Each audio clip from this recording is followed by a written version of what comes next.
Good afternoon. I'm just waiting just a few minutes to let folks come in the room. Welcome back.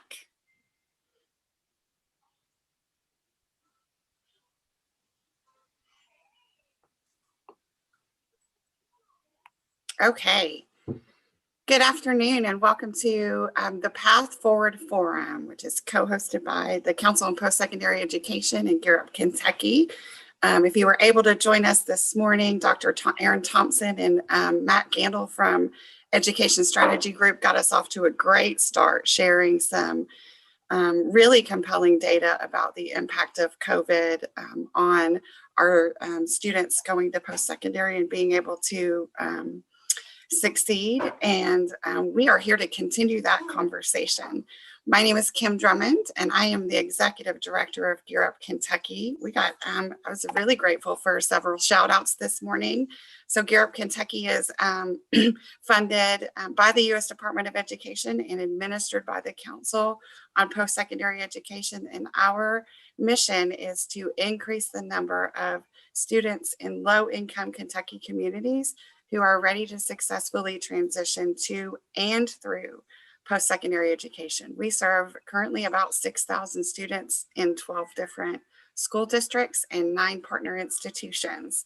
We have several of our amazing team on this meeting today, as well as some of our school partners. So welcome to each of you. So before I introduce our afternoon, this wonderful collection of my friends that I have here, wanted to let you know how we'd like you to engage during this session. So you have 2 options in the chat. That's for your comments. And also I would love it, since I just introduced myself and this team is about to introduce themselves, please let us know who you are and where you're joining us from this afternoon in the chat. And then if you have questions for this distinguished panel, if you would use the Q&A box for that. So we're going to say introductions and comments in the chat, and we're going to be monitoring that and engaging with you through that throughout. And then questions for our panelists in the Q&A box. And we're going to be addressing those at the close of the session. And one more thing, another way that you can engage is on social media, on Twitter, on other platforms. We're using the hashtag KYPathForward. So please share the great things that you're hearing and your thoughts on what you're hearing in that format today. So just a moment about why this presentation. Our whole day today is really to establish and communicate the urgent need for action on the education system as we begin to come out of a global pandemic. And it has been a year like none that we have ever experienced before. So we spent the morning really looking at a lot of the data and talking about what we've done in the state of Kentucky, as well as what's happening across the nation. We knew that we could not have this conversation without hearing directly from students about what their experiences are. What are the experiences of Kentucky students that is happening behind these numbers? So that's what we're here to talk about today. And my wonderful partners at the Prichard Committee, and we've been able to partner on a very unique and exciting study that they're going to share with you. So the Prichard Committee, if you don't know, I have not heard of them. They're an independent, solutions-oriented, and citizen-led nonprofit here in Kentucky, established in 1983. They believe that public education from early childhood through post-secondary is critical to the economic and social well-being of Kentucky and requires an ambitious agenda that ensures educational success for every Kentuckian. So my friend Bridget Blom Ramsey is here this afternoon with us. She's the president and CEO of the Prichard Committee. She's worked in policy, research, and advocacy on issues related to education, poverty, and state taxes and budget. She holds undergraduate degrees in economics and international studies and a master's degree in public policy from the University of Kentucky Martin School. So I am delighted to hand it over to Bridget to introduce the rest of the team and get us started. Great. Thank you, Kim. And hello, everyone. As Kim mentioned, my name is Bridget Blum-Ramsey, and on behalf of the Prichard Committee, I want to take a moment to thank President Thompson and the team at the Council on Postsecondary Education for their laser focus on putting policies and practices in place that help ensure the success of Kentucky students on their postsecondary pathway. I also want to say thank you to all of you attending today from Kentucky's postsecondary institutions. At the Prichard Committee, we are laser focused on ensuring increased educational attainment as the primary way to improve the lives of individuals, families, communities, and our state. It is undoubtedly through post-secondary education as the state's next big play that we will increase household income and begin moving Kentucky out of fifth from the bottom of the nation in poverty. It's a tribute to each of you and the work that you are doing in our post-secondary institutions and in our communities and school districts now and before the pandemic, that Kentucky is so very close to meeting the national average in college attainment and leading the nation in closing equity gaps. President Thompson opened this conference on a note of inspiration and encouragement, asking, what if we did things differently? What more could we achieve together? Matt Gandel provided sobering data, reminding us that the stakes are high and that we in Kentucky have what it takes to meet the challenge. So we are here today. I'm here today with my colleagues, Perry Papka and Rachel Bellin, and a stellar panel to add one more very important and especially relevant piece to the puzzle from our research, the voices of students themselves. And I believe Kim is going to share our slide deck at this point. And I'm going to give you a brief description. I'm going to give you a brief description of all the work that went into this study before I turn it over to our panel of students and recent graduates to share more authentically their stories behind the data. Over the last year, the Prichard Committee for Academic Excellence has been gathering data and telling stories about the impact of COVID-19 on students, families, and educators. We've been doing survey work and telling these stories from early childhood through post-secondary education. What we're going to share with you today, the Coping with COVID Kentucky Post-Secondary Student Impact Survey, represents our most recent and continued effort to use an approach that includes key stakeholders in the research design and analysis process. In this case, current and recent post-secondary students. Our team consists of 5 currently or recently enrolled post-secondary students and 5 education professionals engaged in post-secondary administration or advocacy with a simple charge: to elevate stories and statistics about how COVID-19 has impacted the plans and experiences of current and prospective post-secondary students in Kentucky. So as we move to slide 2, what did the young people you're about to hear from do with us the last few months? From February 8th through March 8th of this year, not a long period of time, but in a COVID environment, we know we all have to move quickly. So within a month's time, our intergenerational research team designed a study to explore how the COVID-19 pandemic impacted the lives and ambitions of current and prospective Kentucky students pursuing post-secondary degrees. Nearly 1,000 students responded in total from 89 Kentucky counties. They represented Kentucky's post-secondary diversity in racial and geographic demographics, as well as years of schooling. Additionally, the team conducted 11 interviews that targeted a diverse representation of respondents to better understand key challenges and sentiments and to ensure we fully captured the student experience. We know there are stories behind these numbers, and we wanted to bring these stories to light. In addition, the Prichard Committee sent a short survey to both Kentucky public and private, nonprofit colleges and universities to better understand the campus perspective on the impact of COVID-19. 13 campuses responded with representation from both 2-year and 4-year public institutions, as well as 4-year private nonprofit institutions. Our survey is divided into 3 student profiles: high school seniors, currently and/or recently enrolled college students, and adults not currently enrolled in post-secondary education. The study covers these core issue areas. Number 1, an individual's plans for post-secondary education. Number 2, basic needs and finances. Number 3, mental health and personal well-being. Number 4, access to technology. And number 5, the teaching and learning environment. Let's see. We've selected data for our report that we believe provide a valid representation of the responses received and that have implications for improving education policy and practice.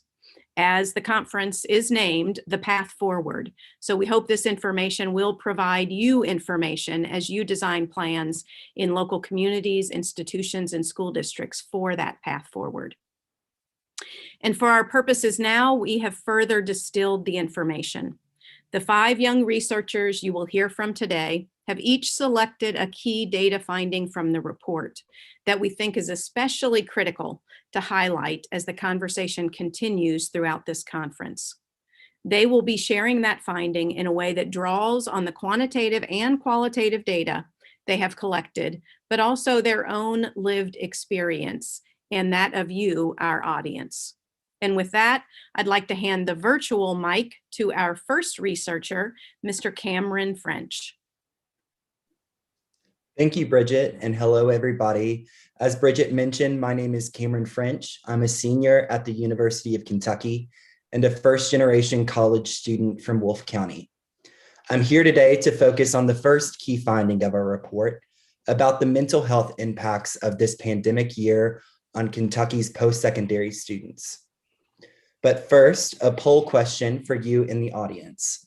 Please take a moment to type in your answer to this question. How would you describe your mental health in the last year as compared to before the pandemic? Far better, better, unchanged, worse, or far worse?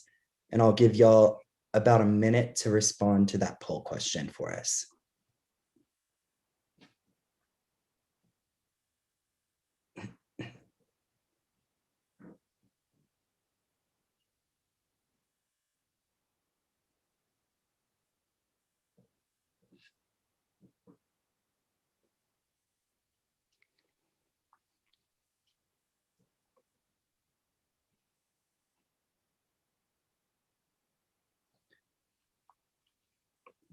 So as you look at the results from our Zoom today, I want you to consider how that measures up to Kentucky's post-secondary students. And I think you'll find that similarly to you, our students are feeling super overwhelmed because of COVID and the implications of it. So what did we learn about mental health from the nearly 1,000 Kentucky students who responded to our survey? We learned that mental health needs have soared.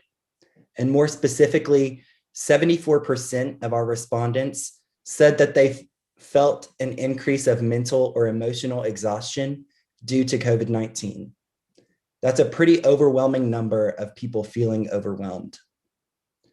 47% of respondents reported they are much more concerned about their personal health and well-being as compared to before the pandemic. We learned that close to 1 out of 2 students in the last school year have felt increases in depression and anxiety that interfered with their daily functioning. And nearly 1 of 2 also said that they felt an increase in loneliness. And perhaps the most troubling finding that we've discovered from our research was that 17% of students we surveyed reported having increases this year in thoughts of suicide. Those are some of the facts our survey revealed. Here's a sample of one of the many voices in our report that bring the sober statistics to life. Here's what one respondent told us about why the experience of being a college student during COVID is so stressful. Quote, I started the semester ready to go. I started my on-campus job and classes were going great. When the weather changed in late October, I started feeling lonely. Everywhere I'm allowed to go, which is not very many places, everyone has masks on and people are scared to talk to anyone that they don't already know. I'm alone in my dorm room. I have glass between me and everyone else at work. And most of my classes are on Zoom. I became depressed and I had to go see a doctor. I'm now on 3 different medications, and I was reluctant to move back into my dorm room this semester. I failed 2 classes last semester due to anxiety and depression, end quote. Our findings about mental health struck an extra chord with me. Every student who answered our open response question around mental health resources said that they had some form of difficulty accessing these critical resources on their campus over the past year. As a student who has utilized these resources on my own campus, I know how difficult they can be to access during a normal year. At the same time, as someone who lost a friend to the suicide epidemic that is sweeping through college campuses here in Kentucky and across the nation, I know how important these resources are to protecting the lives of our students and our campus communities. COVID-19 didn't cause these problems around accessibility, but only exacerbated them further. And during a time where students are already feeling lonely and isolated, these resources are the one thing that may save their life. I'll now pass the mic to Marie to share with you our study's second key finding. Thank you so much, Cameron. Good afternoon, everyone. Thank you for joining us. I am Maria Medi. I am a first-generation American by the way of Congo, and I attended high school in Central Kentucky. I'm a 2019 graduate of the University of Kentucky, and as of just this month, I am a fully employed person at Edelman and Associates. And I love saying that after years of challenges in dealing with this pandemic, but I am here with you today to share with you some more crucial information we've learned about the basic needs of Kentucky's post-secondary students within this moment. Our second key finding focuses on basic needs, and again, to prompt you to consider how your own experiences relate to those of Kentucky's post-secondary students. Here's a poll of questions for you in the audience, and like Cameron mentioned, I'll give you about a minute to answer. How financially secure have you felt this year as compared to before the pandemic? Answers ranging from very secure, secure, unchanged, insecure, very insecure.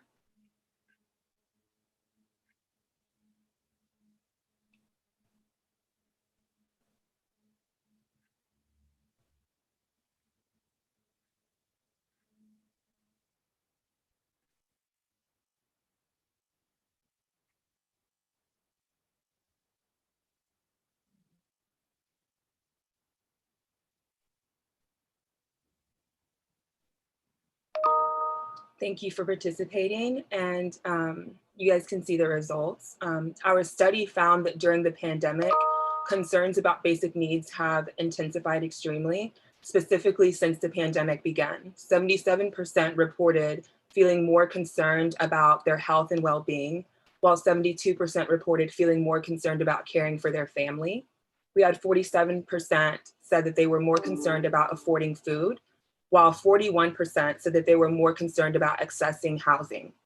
40% said that they were more concerned about accessing healthcare, and 40% said that they were more concerned about accessing reliable internet technology, And this is all before we even get into learning within the classroom. On the subject of basic needs, respondents poured their hearts out in our open response questions. As you listen to what one college student told us about her own challenges outside the classroom, just think about the implications on learning for her and the many others she represents. Here is what the struggling mother told us. Quote, I am a single parent who had only 2 of her kids living with her at the time of COVID. 2 of my kids had to move back in for a time because of their loss of jobs. One of my kids suffered from a mental illness during the outbreak. It is taking a toll on me because I have my own mental illnesses. My bills are much higher and I have had my water turned off as well as my lights because I live paycheck to paycheck and lost some income from not being able to work like I did before. I homeschool my grade school kids, so I cannot go back to work like normal this year. I'm always thinking about me failing my kids because their grades are not good and my personal issues in my home are messing with all of our emotions. I eat way less so I don't run out of food. Kids are always eating. At this point, I think they suffer from less interaction with friends and people. I am thankful to get food stamps, but it's just for me and my 2 boys, not for my older kids who are back and forth from my home, end quote. As someone who has only recently graduated college and has been trying for a year to land my first real job, I can tell you that the issue of basic needs really resonated with me, and it's something that I have dealt with my whole life. It has been so difficult to make the transition from college to work when basic needs have always been a constant stressor for myself and my family. Food insecurity, technology access, and other basic needs play a huge role in personal successes and failures. I know it did in mine, and I can only imagine how to manage all of that when you're attending school during a pandemic, like the people who responded to our study. And with that, I'll give the floor to Nicole to share with you our next key finding. Thank you so much, everyone. Thank you, Marie, and thank you all for being here. Hello, my name is Nicole Hesse, and I am a first-year sophomore at Northern Kentucky University. And as Marie said, I wanted to share with you all today our third key finding. This one is related to college affordability. And if you've sensed a pattern here, you would be correct. We will first ask you in our audience to think about your own lived experience as it relates to our finding. So the poll question for you is this. To what extent did you struggle or are you currently struggling to afford college? Struggled a lot, struggled, didn't really struggle, or didn't struggle at all? I'll give you all a minute now.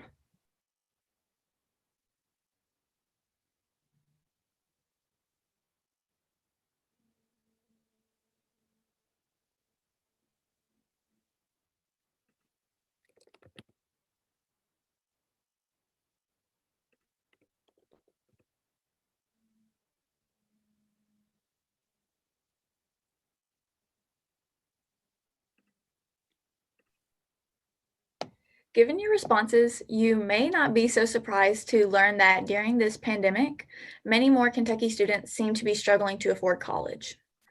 Specifically, 21% of respondents said that they are much more concerned now than before the pandemic about paying for tuition. According to our survey results also, 41% of respondents report that they are currently living with family. And while that can ease financial pressures for younger students, that is not the case for many of the Kentucky post-secondary students who are taking care of children of their own.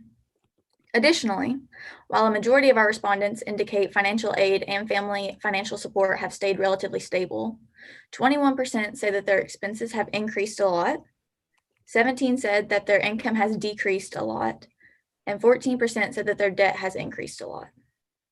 Here are just 2 voices of many from our survey that give you an idea of what students are up against financially. One student who was also a parent said this, quote, "I've had to significantly cut back my working hours since both of my children are at home now. I relish the extra time I get with my family, but making less money has definitely had an impact on our ability to pay off debts or plan for the future," end quote. Another student who was not a parent shared with us this, quote, "My main concern is with finances. I am currently about $11,000 in debt, and it's starting to take a toll on my well-being. I have a scholarship that I can only keep with good grades, and while it doesn't fully cover the entire cost, I can't afford to lose it. Being in school in the middle of a pandemic just sucks.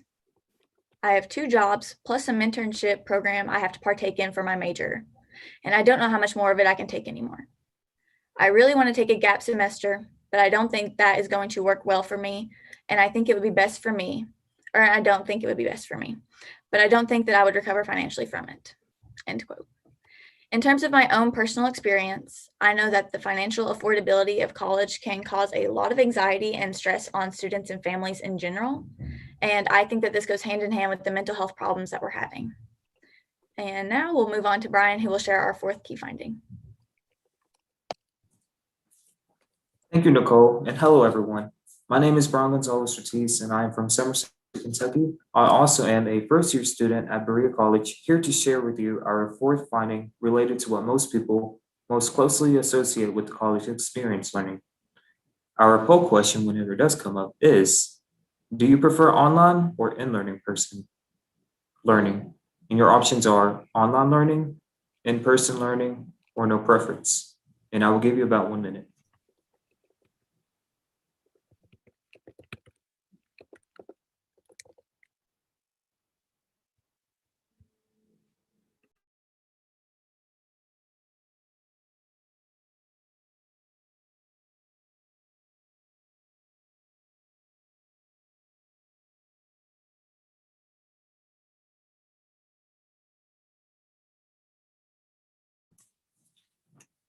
So the headline of this finding is just what you might have expected. At a time of radical shifts in the way education is delivered, and we're talking primarily virtually this year for so many post-secondary students, the results of virtual learning have been mixed. Here are some of the data points from our survey. In the survey, 10% of respondents reported that they do not have access to adequate internet to fully participate in school and complete their coursework. Approximately 53% said staying motivated to do well in school during virtual courses have been a moderate or serious problem, with 47 reporting the same about the ability to interact with classmates. 72% reported that adequate communication with the professors was not a problem at all, or only a minor one. And 58% said live sessions are preferred most during online classes, while a similar number are also prefer recorded lectures. One of the students we interviewed is a Campbellsville University junior, end quote. I don't really like being online because I can't learn staring at a computer screen, end quote, end quote. Aaron told us, end quote, I have to physically be in a room with people and a professor, interacting with everybody and just being there because it helps me learn better. And I know that most research has said that students learn better in a classroom with actual people in there with them. I've gotten really lonely, and it's honestly brought on a lot of depression and anxiety, end quote. But contrast to what Aaron said with what another student told us in the survey about the positives of attending class online. Here's what this student said, end quote. I like when teachers have courses all open and you can work ahead. I go to school online because I have a career and a family I have to work around. When I notice I have a full week of meetings and appointments, I like the ability to work on it during the week before, so I don't feel rushed on top of life, end quote. Our findings about the motivational challenges students have faced learning virtually during the pandemic resonated so much with my own personal experience as a first-year student living on campus at Berea College. Particularly, it has been really difficult for me to find, as my professor would say, a wolf pack to stay together and stick together. What I discovered this year is that if you don't find someone to stick with for a certain class, you are certainly preparing yourself for a failure, especially for chemistry for me. For about 4 weeks, I was alone in that class completely, and I completely had to rely on myself. And it is really difficult to navigate trying to pass without having a helping hand.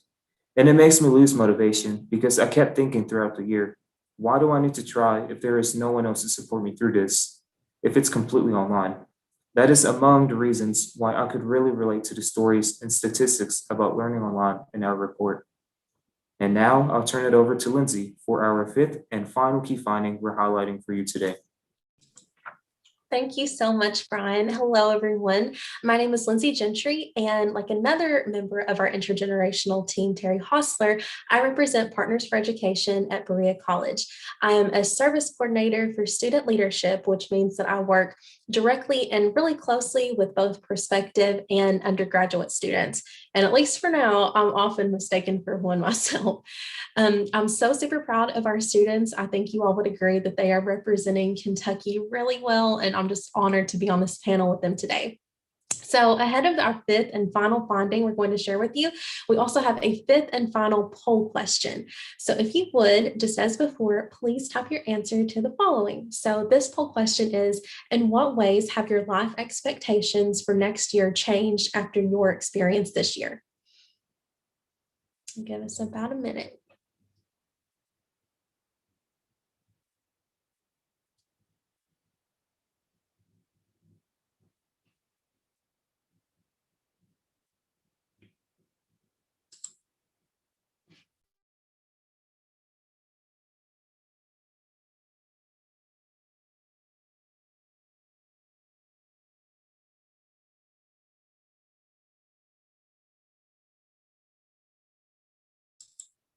Thank you all so much for your participation in our poll questions today.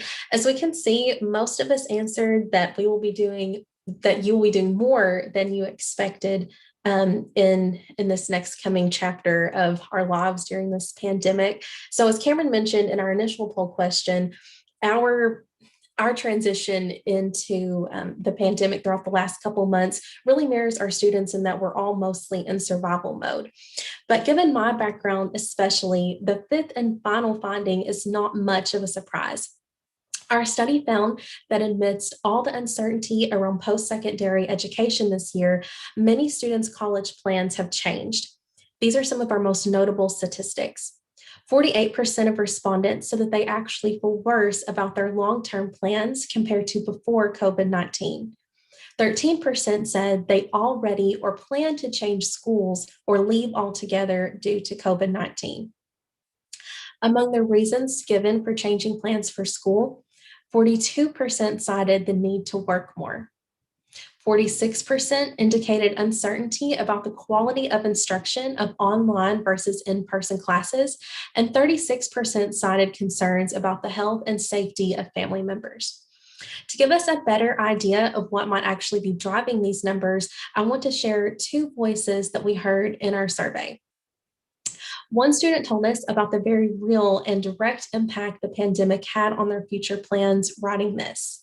Quote, during this final semester, I've had to deal with one COVID-related death, and another family member is on life support due to COVID-19.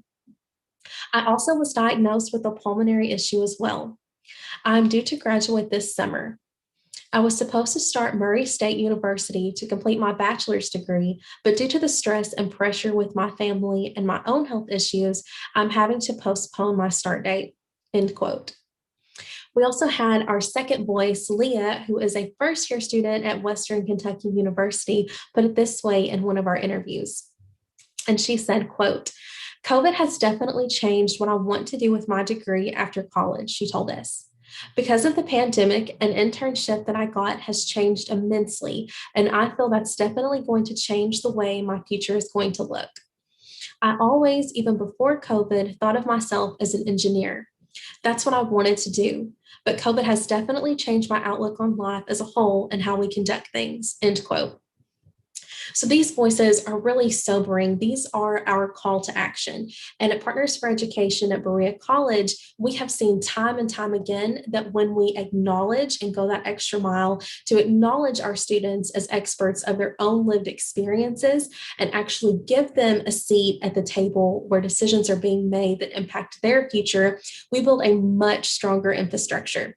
This we consider the foundation for the most sustainable change in our organizations, our communities, and most importantly, in our students' everyday lives. I will now turn it back over to Bridget for an insight into the current experiences of the high school population. Thank you all. Thank you, Lindsay, and thank you to all of our panelists for sharing that depth of information. We wanted to wrap up the panel discussion with you today on the findings, looking at two of the additional findings in our study, that being the findings from high school students, mainly high school seniors, and adult students who are not currently enrolled. We thought it was particularly fitting with our audience today, which includes so many people who work tirelessly to create a college-going culture among our younger students, that you see that there are also some important conversations we need to continue to have with our prospective post-secondary students. And this is particularly important as we have been seeing declines in the college-going rate in Kentucky for a number of years now.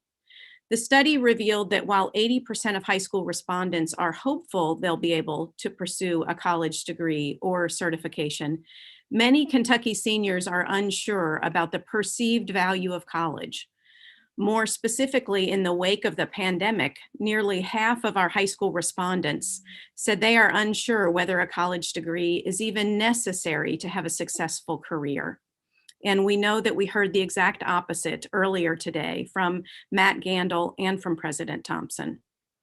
Our report also includes results, as I mentioned, from adults not enrolled, a key demographic if Kentucky is going to meet the national average and beyond for educational attainment. Adults clearly indicated that they understand the value of pursuing a college degree. However, affordability of the degree is still a top concern for them. And in a poor state like Kentucky, that was no surprise. In addition, adults expressed the need for greater flexibility in the types of learning environments and opportunities available. And this idea of flexibility is clearly a common thread that we're hearing more and more about. So these findings, coming alongside the top finding of mental health needs, provide important information for all of us to consider in answer to President Thompson's opening question: what if we did things differently? What more could we achieve together? We all know that this is not just about recovery from COVID. This is, in fact, about building a new foundation for even greater progress in our state. So at this point, I want to officially extend some collective thank yous to Cameron, Marie, Nicole, Brian, and Lindsay for sharing the facts and voices behind this study, and also to our intergenerational research team, including Rachel, Perry, Kim, and Terry. It's no accident that your work yielded such rich information about how Kentucky's post-secondary students have been faring during this very challenging year. The participatory action research process, which built on your lived expert knowledge and which led to the Coping with COVID report itself, was a very important part of the product. I also want to thank, at this moment, the Lumina Foundation for the support to the Prichard Committee to do this work. And in the remaining few minutes, we wanted to open the floor to our listeners with any questions for you, as our post-secondary citizen research team is positioned to respond and share a bit more about what you learned and how you learned it. So I'll open with a few questions of our panelists and encourage those of you watching to please post any questions of your own in the Q&A box. So to start with our panelists, including our post-secondary students as part of the research team studying post-secondary students is a somewhat unusual approach in education research. So this one's for you, Brian and Nicole. As respectively a college freshman and a sophomore at Berea and NKU, what unique value do you think you brought to the research process? And Brian, maybe we'll start with you. Okay, so a unique thing that we would bring in is, and it's similar to what we've said earlier, that we bring in a unique perspective, especially where most of us have come into college, especially for me, just knowing this is the new normal. I would never have thought going into college, it would have been normal, but instead, our normal is now completely online or hybrid classes. And another way I could also think of it is we bring in a different perspective, because once you could say, when I was a kid, I used to think like a kid, but now I'm not. So I can't really think like they could. Similarly to this project that we've been working on, I've been able to bring in that input as a student versus other people who used to be students, but they can't think of a student like they used to. So we bring in that different perspective and freshness into the project.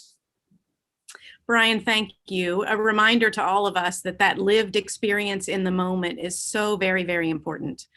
We do forget with the march of time what that experience is like, and you brought that to the table. Thank you for that. Nicole, as a sophomore at NKU, what unique value do you feel you brought to the research process? So coming into college last August with enough credits to classify as a sophomore, I felt that I have a lot to offer to this research project and team. Fortunately, I had decided about halfway through my senior year that I wanted to major in business information systems. And this was great for me personally because I began college with 3 classes related to my major and I was ready to get going. This, however, is not the case for everyone. I have a lot of friends personally that were in the same boat as me coming in as a first-year student with a sophomore status, but they didn't have any idea what they wanted to focus their studies on. And I think that coming right out of high school during COVID and beginning sophomore level courses as a freshman, again, through COVID, I think that has allowed me to give this project a perspective that couldn't necessarily be provided before. Great. Nicole, thank you. And I know all of our listeners heard you mention that you started at NKU as a sophomore because of college credits you were able to earn as a high school junior and senior. So that's a tribute to Kentucky really focusing on those dual credit opportunities.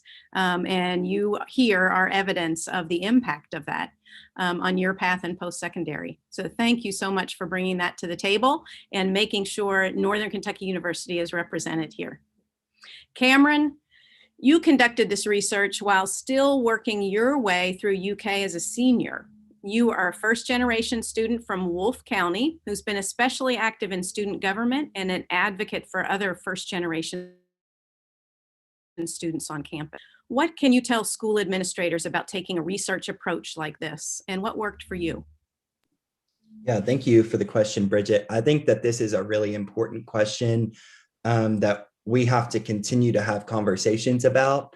So as you mentioned, I have been pretty involved with student government throughout my time at UK, and I currently serve on the executive team here, where I listen to students every day. And I've been privy to be in meetings and on work streams and sit on committees with administrators and faculty here at UK, where I've been able to give my input. But I recognize the privilege that I have as a student who is a traditional college student, who has the financial capacity to remain involved in student organizations on campus.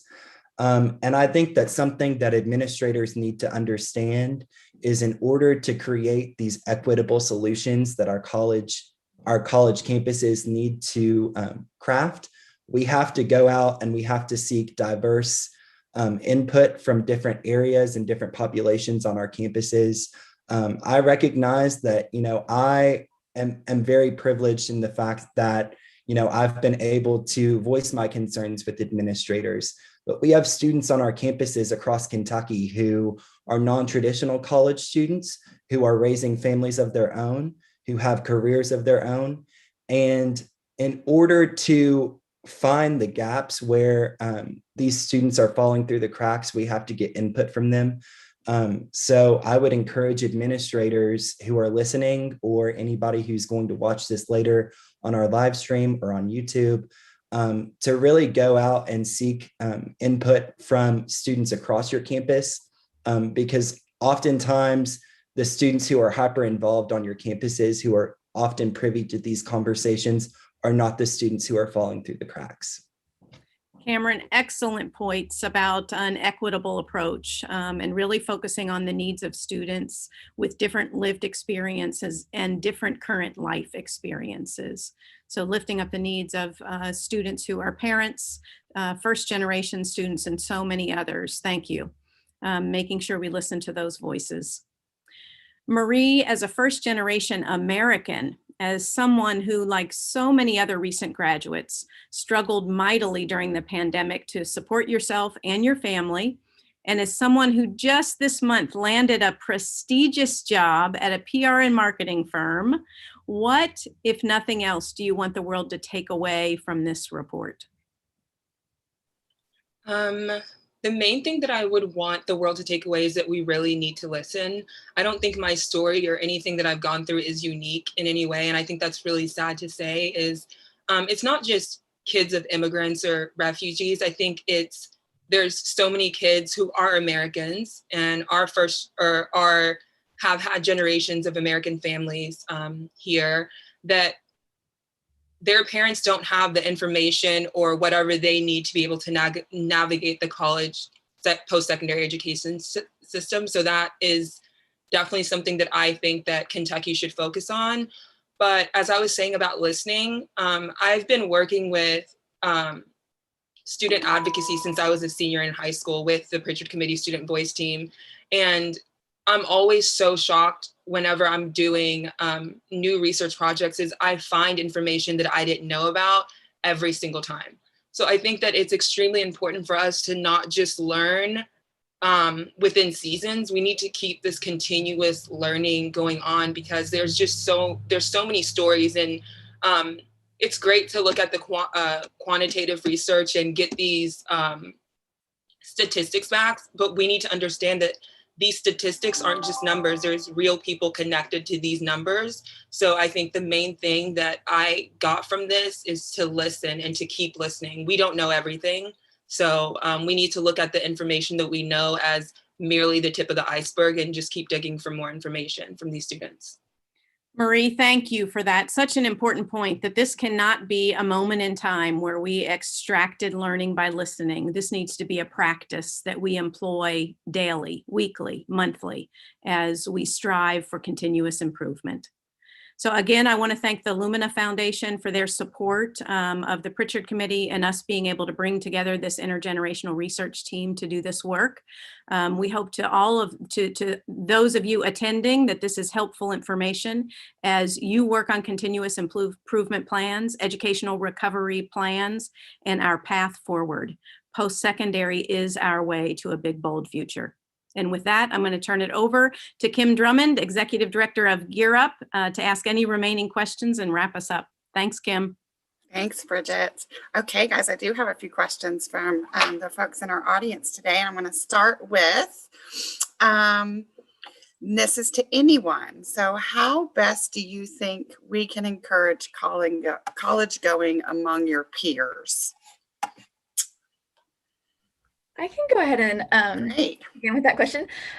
So I think for me personally, in my hometown of Wayne County, I think that there are some students that are raised on the whole notion that they're only capable of what their parents have done in the past.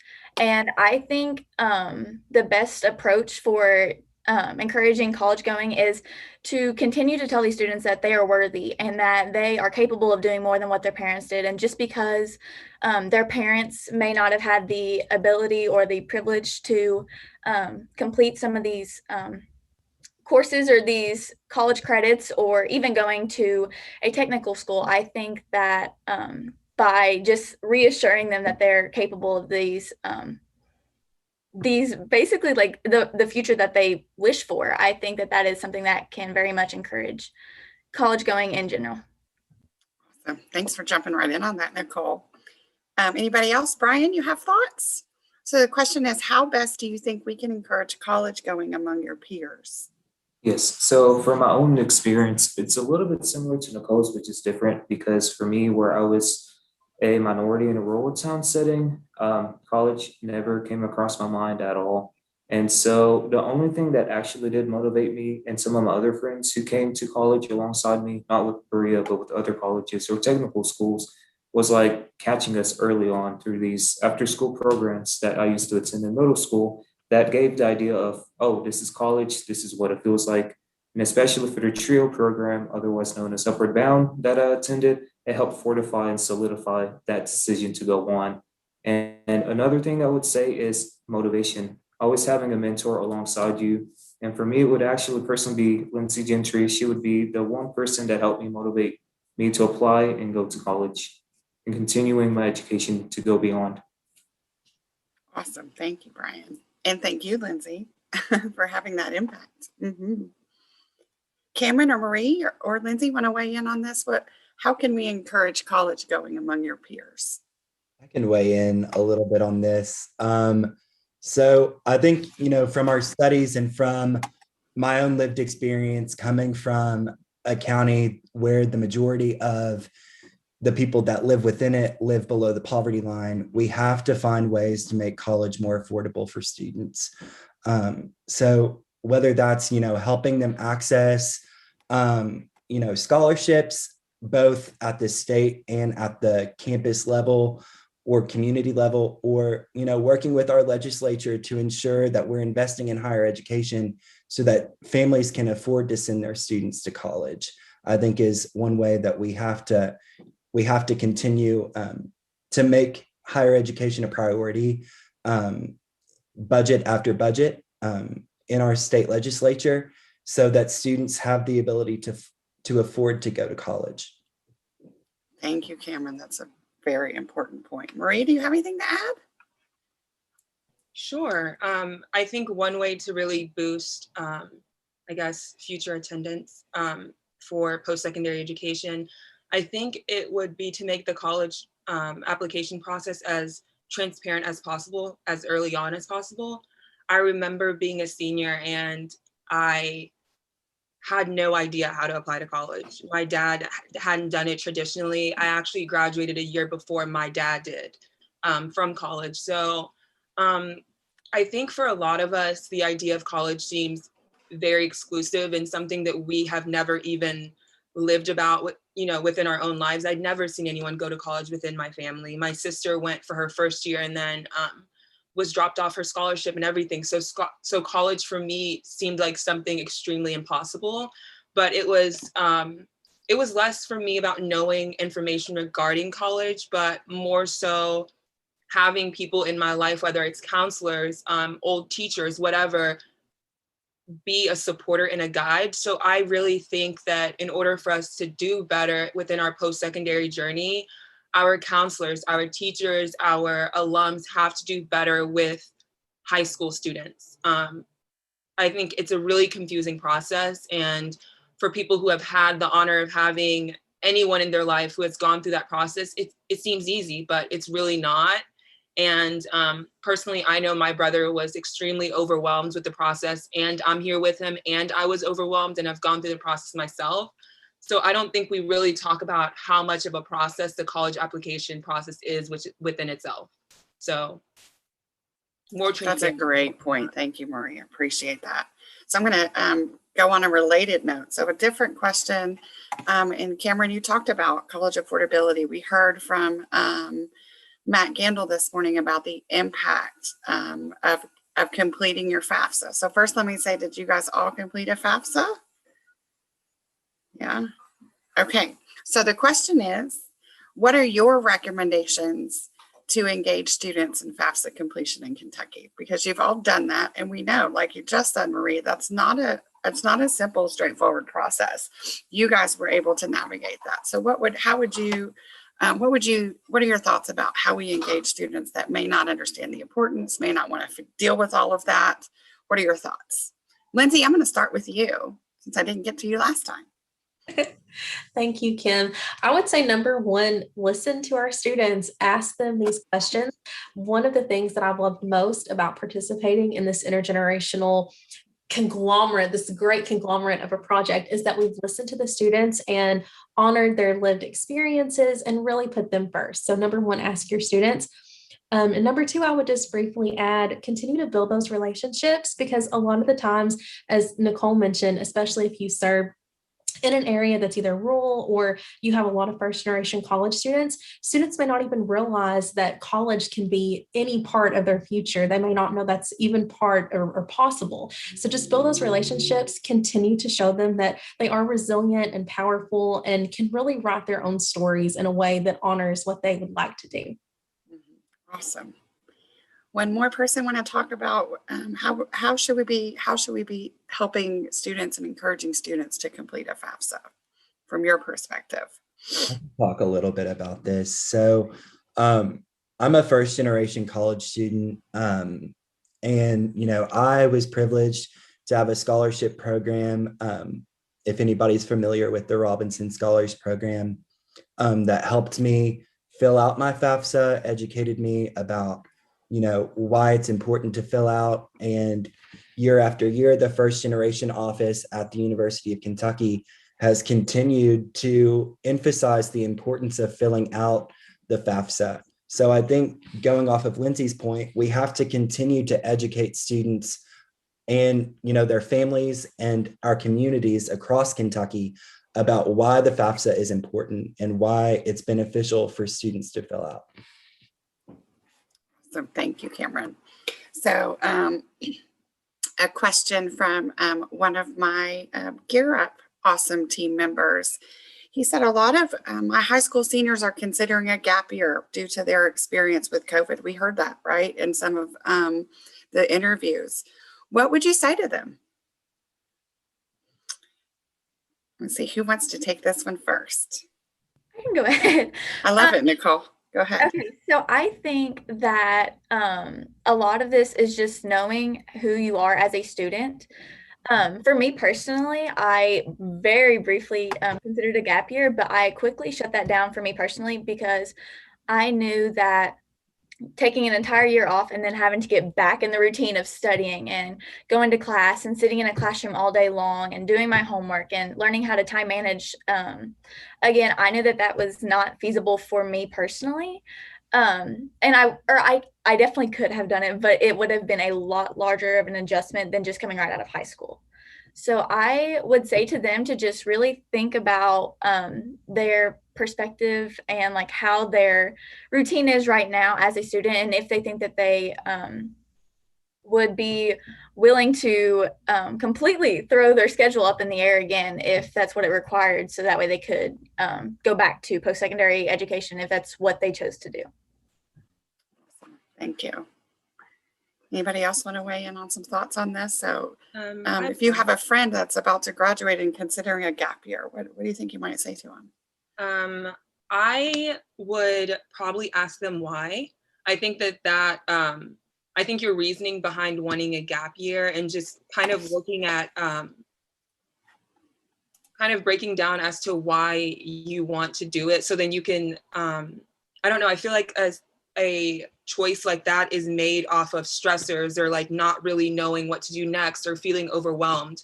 So I think that it's important to talk to your student and make them understand that if they're making this decision based on things that can be fixed through proper planning, through better mental health, through more access to resources, then maybe think about holding off on that gap year. I think it's important to figure out why students want to take a gap year during this time and what we can do to deter them from doing that. Because a lot of the times it's not students personally believing that they need a gap year. It's all of these outside stressors that COVID-19 has amplified that is causing students to want to take a gap year. So we need to focus on why they want to take a gap year and step in where we need to as far as resources, information, all of that. Awesome. Thank you, Marie. Okay, I have another question. First, I have a thank you for all of this fantastic work. Given your lived experiences and the data that you just shared, what would you all like to see change going forward in post-secondary education as it relates to student services and support? So what would you like to see change going forward in post-secondary as a college student as it relates to student services and support? Who wants to take this one first? I can take this first. Go ahead, Kim. So I shared, data from our research about mental health specifically. And this has been something that's been super important to me because I've navigated mental health resources on my campus. I've seen friends utilize these resources. And like I said, I've had a friend pass away to the suicide epidemic that's plaguing college campuses across the nation. We have to continue to invest in mental health resources and not only just push the resources and promote the resources, but we have to put our money where our mouth is with these resources because we continue to see counseling centers, VIP centers, behavioral health centers on college campuses continue to be underfunded and understaffed. And then students are left with long wait times. They're left without, answers to their questions. And suicide is the second leading cause of death for college students. And we've seen this really important emphasis placed on addressing mental health because of COVID. And I would just encourage all of you at the campus level to not let that stop once COVID is over, because like I mentioned when I was speaking earlier, these problems around accessibility existed before COVID. And COVID has only made them worse. So we have to continue to show up for our students because they are stressed, and college is a stressful time for everybody. And our students are really, they have a lot on their plate. And so making sure that our campuses are supporting them and making sure that they're okay, I think is something that we have to continue to emphasize. Awesome. Thank you, Cameron. Anyone you want to add? Lindsay, go ahead. Yes, I would love to piggyback off that. I love what Cameron said about show up for your students. And I think one of the biggest ways that we can do that as support staff working with students every day is to closely examine the type of culture that we're presenting to our students. So are we creating an environment where we just randomly invite them to the table and ask them their voice, or are we creating an environment where they feel comfortable to repeatedly come back and share their voice and share their thoughts? And I just think that's so important to keep student voice at the forefront and at the center, because I feel like that's the only way that we can be a successful group, a successful organization, is when we put those who are most impacted at the very center. Awesome. Thank you, Lindsay. Okay. So I have another question. So working and teaching at a university, there's a resounding refrain from incoming students that they feel underprepared for the independence and self-scheduled studying that college requires. What can we do to better prepare students for what to expect from college? We often have modules on things like time management, but it seems like students struggle to follow planners, weekly schedules if they are doing that for the first time. So question being, what can we do to better prepare students for what to expect from college? Brian, what do you think? Can I start with you? Yeah, I can kind of relate with that because I struggled a little bit. So I'm trying to find a way, because I remember trying to do the planner method whenever I first came in. That did not work at all. My time management was completely off my first semester of college. And now I'm still trying to find my own ways of like trying to do a successful way of navigating it through. But one thing I would say is like well, for me, I had a professor who helped me along the way, step by step, with this is what you do. I've also had other resource programs, such as the Emerging Scholars Program, that give me another resource of help in terms of how to navigate everything through. But in terms of just trying to help us would be more resources directly accessed for us to be able to easily navigate it through. Thanks, Brian. Maybe want to add, Nicole, since you're fresh out of in your first year, what do you think? Yeah, sure. So for me personally, I have always been a big time planner. When I get stressed, that's my way of going. Like I go and I plan out how I'm going to conquer what my next task is. But a lot of that is because I think it was the first like 3 or 4 weeks that I was on campus, there were a lot of resources available to me that were just like a Zoom. You would log on for a Zoom and it would have a bunch of other students who are currently enrolled as well. And you would just have 6 or 7 students lined up, and each one of them would have a different study tactic or a different way to time manage. And I think hearing all of those different methods and being able to adjust each one of them or pick up one habit from one of them and another from someone else, I think that was something that was really useful for me, because it wasn't my counselor or my advisor or my professor telling me what worked best for them.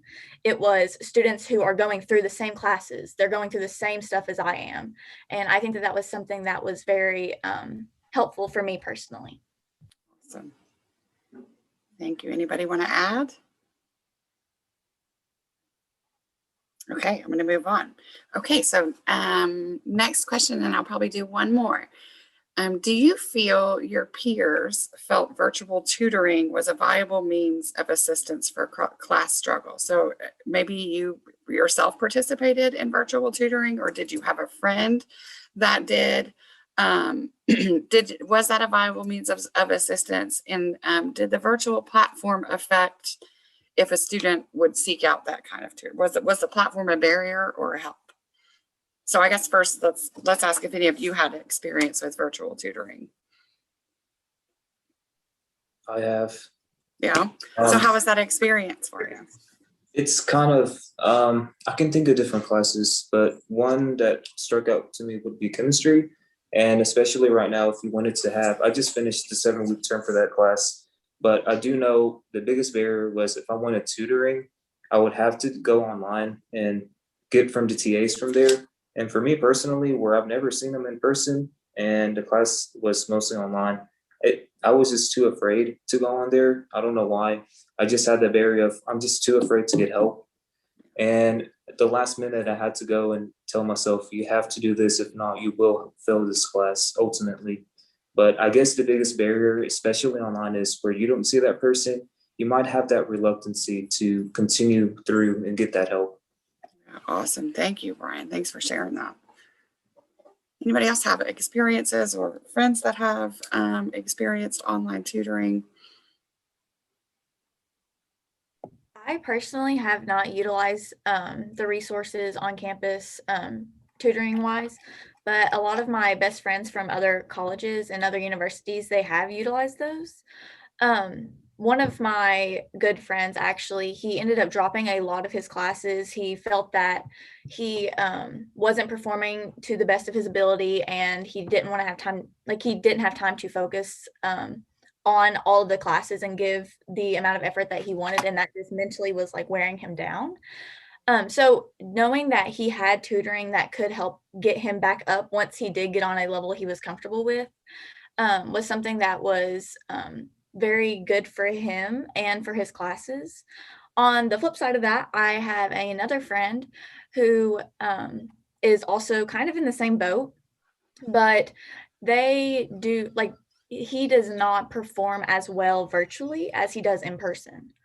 So I think only offering the virtual tutoring at his university was something that really made him struggle more, because he wasn't, or he could have, but he wasn't comfortable. He didn't have access. Well, he had access, but he didn't have the desire, I guess you could say, to reach out on a virtual level and have to conquer it that way. So I think that offering the virtual tutoring is a great resource, but I think that it depends on the type of student that you are working with as to whether or not it's going to be as successful as you hope. Yeah. Thank you, Nicole. Sorry, have students learning at home today. So final question. We talked a little bit about dual credit, and one of you mentioned that you did dual credit. So who in this group participated in dual credit classes? I did international baccalaureate, which is Oh, yes. Yeah, totally. So back to that question about things that could better prepare you. Did you feel like that experience better prepared you for when you enter college? For me, 100%. The type of testing that IB does sort of reminds me of the type of testing that I do in college, and just the way that information is sourced to you, or how much time you have to work on certain things. IB was really structured in a certain way, and it definitely matched the work that I was going to be doing in college better. The only thing is, I do wish that I had done dual credit instead of IB. With IB testing, you don't always get a credit for the courses that you're doing.